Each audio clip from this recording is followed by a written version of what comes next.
நம்மளை சீண்டி பார்க்கிற மாதிரி நிறைய பதிவுகளை போடுவாங்க. ஆனா நாம அத முதிர்ச்சியோட காமெடியா பதில் கொடுங்க, கிண்டலா பேசுங்க. ஆனா எதுவாக இருந்தாலும் பொறுமையா கூலா டீல் பண்ணுங்க.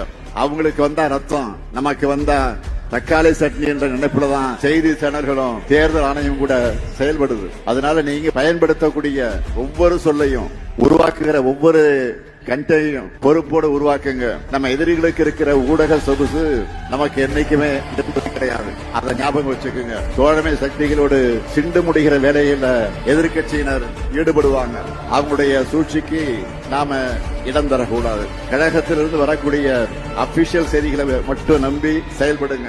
இஷ்டத்துக்கு பரப்பக்கூடிய பொருளைகளுக்கெல்லாம் முக்கியத்துவம் கொடுக்காதீங்க. களம் நமக்கு சாதகமாக இருக்கு. வெற்றி பெறக்கூடியவர்கள் தான் வேட்பாளராக அறிவிக்கப்படுவாங்க. களத்திலையும் ஆன்லைன்லயும் நாம சரியா செயல்பட்டோம்னா நம்முடைய டார்கெட்டை நாம நிச்சயம் அச்சீவ் பண்ணிடுவோம்.